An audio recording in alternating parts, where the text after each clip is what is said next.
Hey, what's going on, everybody? I was here doing some garden maintenance and sort of my weekend inspection, and I figured, because it's been about a week since I actually got into the garden, and I figured I may as well take you along for some of my sort of initial reactions on where the garden is. Got my nice ice cold coffee, and we're gonna go ahead and yeah, let's just send it. Let's see what the garden's up to right now. All right. Well, it looks like the girls are already let the chickens out, and it looks like the girls are already starting to get to the strawberries. So let me go ahead and get this one. I usually like them to be just a little bit darker personally, because then they're just basically fully drenched within sugar on the inside, just some deliciousness. But I'm gonna go ahead and grab this one. But as you can see, got quite a few others around here coming in real fast. So this is definitely great strawberry season here in San Diego. And that was the vertical garden full of strawberries. And here's my regular location. We got strawberries on the outside. We got strawberries on the inside. And everything is just looking pretty good here. So what I want to go ahead and do is show you real fast. Let me go ahead and take off some of these lids. And then I'm going to show you what I've had to do with the worm bins. So what I've had to do is go ahead and top off, well actually I probably only had to do it with this bin and this bin. These two bins were actually just about ready to harvest. Probably should have harvested them, but I just don't have the time in the next few weeks to do it. So I just went ahead and topped everyone off with some nice fresh cardboard, micro-cut cardboard. And so I had to do that because for these two, because I almost lost both these bins. For whatever reason, my drainage isn't working really good right now. It's clogged up. And so I'm going to go ahead and fix that. But in the meantime, to kind of dry everything down and to hopefully get some of the population to start coming back. I mean, you can even kind of see down here where it looks like the fluid is sort of not draining as well as I would like it to. It's actually getting time to replace these bins because the sun is just baking them and they're starting to crack all over the place. So it's just about time that I go ahead and replace them. So when I do that, I'm probably going to look at maybe a slightly better way of creating these. I'm definitely more than likely going to paint them for being on the outside, but I want to try to figure out a better way to ensure that the drainage is there. California's doing good. We got all of them sort of coming up pretty well. This one, I'm getting ready to chop down. It's starting to seed. It's probably about time I take down some of that arugula back here too. And then the hops is really what I kind of want to show you here. Hops is doing really well. Let me come on around here real fast. You can see I'm basically taking the vines here and I'm just trimming it all the way down, wrapping it all the way down and around. Got some of these beet leaves that are looking pretty good in this section. You know what? Let's take a little gamble. How are these looking? Oh, whoa! Whoops. Oh my goodness. Check out that beautiful beet. Let's go ahead and knock this off. Put it into the sun here. Man, I'm going to go ahead and put this up just so that I can get back here. That is a great looking beet. Be able to use those greens too for salad. Oh man, that's looking good. So I had actually harvested the cauliflower from this one. It looks like it's getting ready to possibly grow again, so that's pretty exciting. As a matter of fact, let me take you down here where I have another cauliflower coming in. Oh, and this one looks like it is getting ready to start. Wait, what? Just making sure these aren't. Nope, those are not insects on there. It's probably time to go ahead and cut this because this one does look like it's starting to bolt. So we'll go ahead and cut that one here probably today or tomorrow. All right, so we're going to do another test here on one of these carrots. Let's see how these carrots are looking. Oop. Pulled two on accident. Looking a little too short. Looking a little too short, but it's all good. Or maybe I pulled more than just two. So, all good. We can still eat these, but yeah, as a matter of fact, I may even give some of these to the chickens. Here on my dual grafted tree, the peach and the plum tree, the plums are starting to come in. They should be we'd probably be eating plums in about a month or so. We'll have to see. And the peaches, these are the late blooming peaches variety that I have. But as I kind of go, well, there's quite a bit actually this year, so that's pretty happy. I'm pretty happy to see that. And I'm definitely starting to get, I think last year there was maybe 5 plums, and it looks like we're definitely on track to produce a lot more than just 5 plums this year. I have been having to monitor the suckers on this tree because they've been trying to come out, but I am happy to see I'm getting more branches that are coming out from each of the stalks. But definitely the plum is apparently getting most of the juice, or at least is definitely doing the best in its growth. All right, let's take a look at the semi-dwarf trees. So the big one is looking good. It's looking pretty healthy. I mean, the insects are getting to it in some places. All right, thank you, Spider, for holding it down and getting in there. Let's see if we can zoom in on you.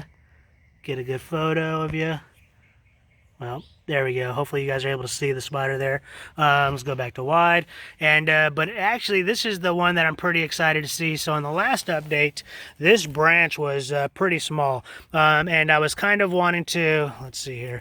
I'm going to come and cut some of this off. Dead anyways. I'll come and cut that off and get it out of the way of this semi-dwarf tree. But I'm very happy to see that this branch is starting to grow, because I hope it does something similar to this one. And if it does, I'm definitely probably already going to chop this part of the tree off.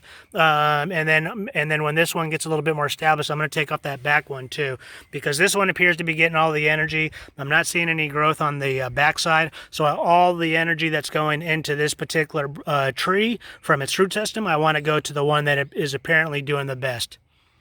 Now this is the peach tree that has just in the past produced some delicious peaches, and I got them all over.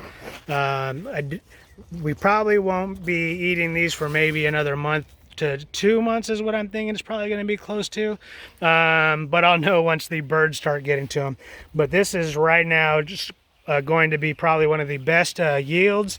For those who've been following me for a while, you know that this used to be how I originally got it is not how it is. I basically cut it all down, and I have been molding this particular peach tree to be how I want it, sort of opened up in the center, etc. And you can see why I try to open it up, because even when it gets to this point, there's still some of these leaves end up blocking a lot of the sun getting down to the other ones. So that's why when I get to the pruning, I try to spread it all out. But to be honest, if this one ends up doing pretty good, I'm probably going to have to trim the stuff that's coming over here so that at least these semi-dwarf trees get some sun. Let's see here, the Persimmons tree, as it just appears to be growing. I'm not, you know, that one was sort of a late ad, and we just threw it in. I thought it was probably going to die because we basically just put a twig in the ground, and it's surviving. So this appears to really like this environment. So when it gets to the point to where it's producing fruit, hopefully it's nice and tasty. Also, it looks like, oh, maybe my mother-in-law may have, that appears to be potatoes. Potato leaves. So I think my mother-in-law might have planted some potatoes down there. So that's kind of cool. Here on the lime tree, this one it's doing pretty good. It's getting pretty steady. As a matter of fact, it just went through its flowering, and we're getting more and more limes produced every time it goes into flowering. And so that's a good sign that this thing is doing well, besides the size of them. As a matter of fact, got some up here. Let's see if we can't. Is it ready? Slight pull? Nope, not ready yet. How about the one back here? No, those are too small.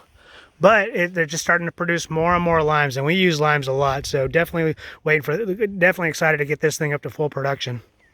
And then we got some bee attractors, like these flowers here that we got here in my lemon balm. This is all lemon balm right here. And so it's good to see that's attracting the bees to pollinate some of the other plants that we have here. The fig tree is coming back.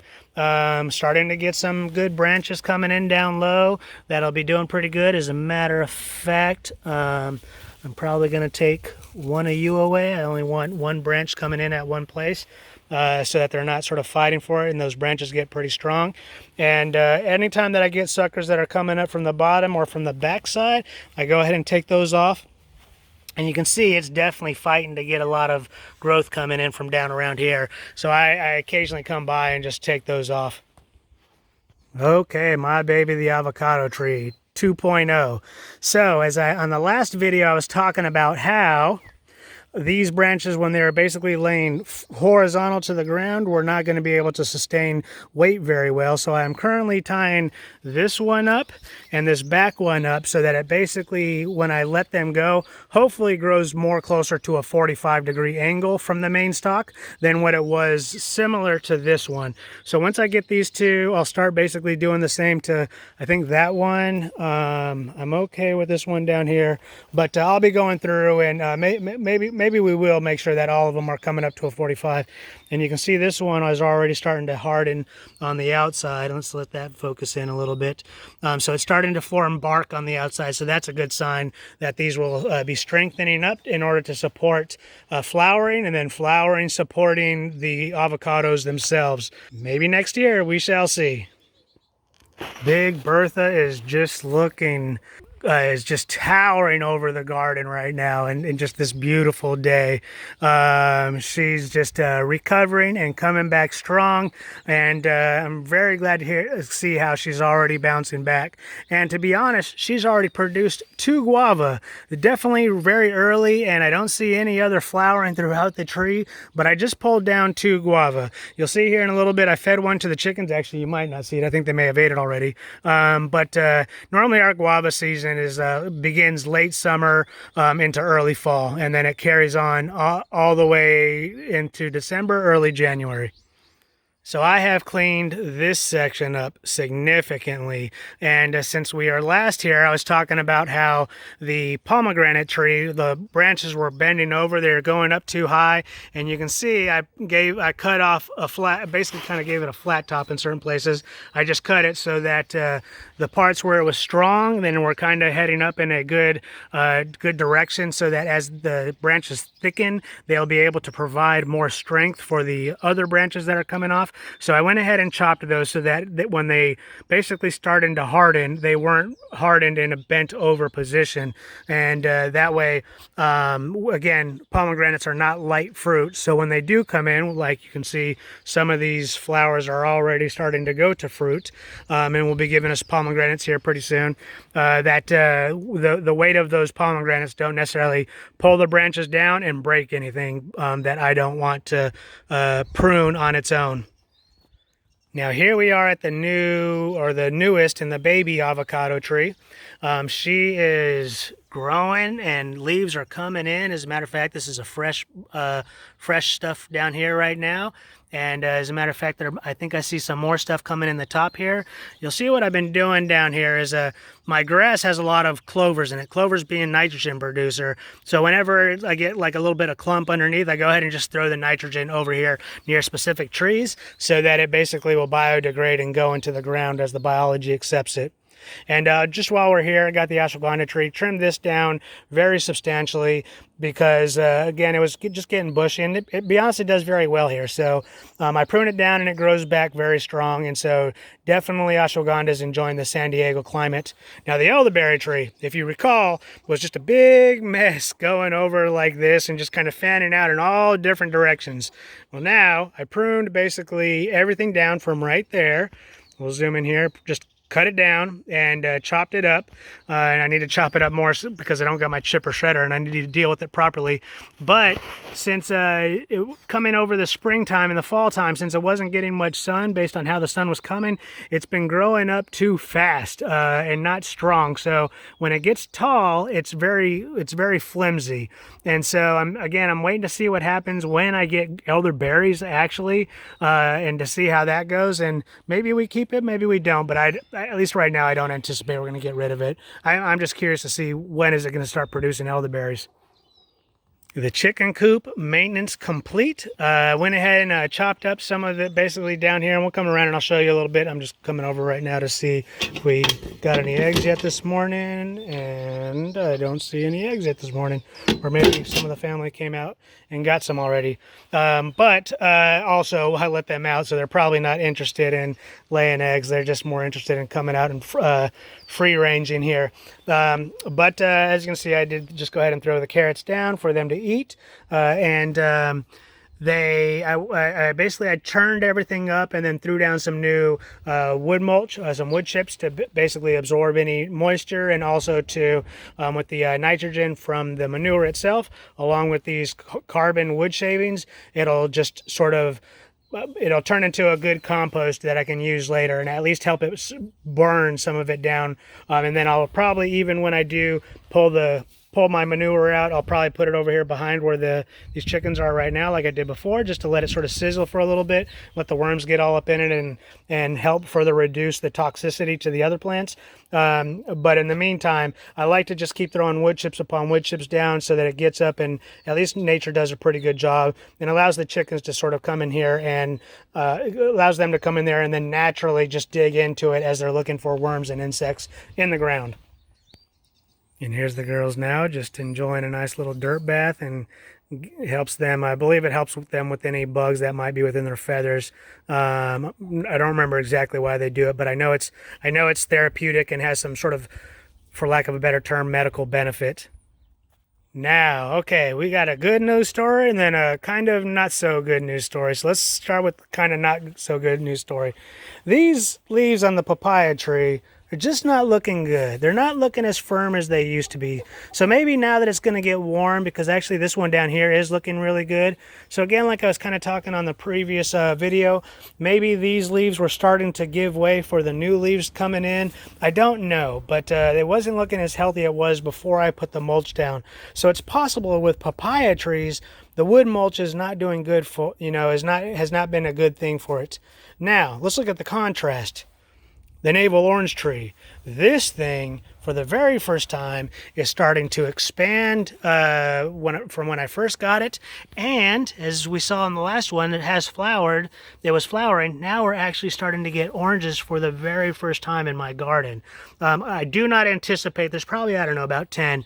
I do not anticipate all of these are actually going to go to full, basically going to make it to where we eat, if any, because normally birds will come by and knock them off anyways. But it is pretty exciting that we're at least now the tree feels comfortable to start producing fruit, or is capable of it due to the wood mulch that we put down. So at least for citrus, oranges, or at least I'll just leave it with oranges for now, the mulch is really helping out this citrus tree.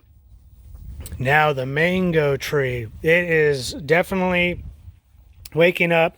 The top growth is already starting to expand. We're getting ready to go in for a new growth here on the top, and then just about as exciting, maybe even a little bit more, this second branch right here is really starting to come out, and it's really just starting to become its own major trunk. Now, what I haven't checked is, let's check out bottom here. Last time we were down here, there was no sign of growth down here, and still no sign of growth down here. So it's there, and you would think it'd be acting as a sucker, but it's not. It's just there. Hopefully it does start acting like a sucker, and then starts growing, because having 3 main branches, trunks for the mango tree would be awesome to have just delicious mangoes. And the roses are blooming and they're just looking beautiful. Just some absolute good ones. The girls are over here getting a nice dirt bath. It's good to see they're all kind of getting along here. So I'm just going to let them go. Definitely dominant. I'm going to get out of there we go. You're going to get out of your girl's way. I don't want to somehow scare you. You guys hang on out there as much as you want. Yeah, the roses are looking absolutely beautiful right now. And I think the best way to give you guys a visual of what the grapevine is looking like is just to kind of take you on a little tour underneath. The vines are definitely expanding, and grapes are coming in, and everything is just looking real healthy right now. We're just getting, it's very dense, and just looking, to be honest, as I go down here, I'm looking for one that maybe looks like this one actually might be extending. So at the end of this year, I'll be able to take it all the way down, hopefully to that end. And I'll just go ahead and give you sort of a side view. You can see here that the grapevine is just really starting to expand, and the foliage is dense, and the grapes are just starting to fill in and even kind of produce some shade underneath here. So that's exactly what I was wanting it to do when it was grape season, and it's good to see that the plan is at least working so far. All right, well, that's going to go ahead and wrap it up. I just kind of wanted to take you guys through real fast in the garden and some of the maintenance I've been doing and where we've been in the last, I think, week and a half, almost 2 weeks since the last garden update. Fruit's coming in. Very excited to, be able to try it here in the next month or two, depending on which fruit we're going to be pulling here.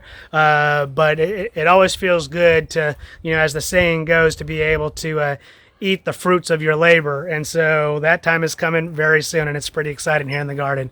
But anyways, thank you for watching. I hope you enjoyed this video, and I'll see you on the next one.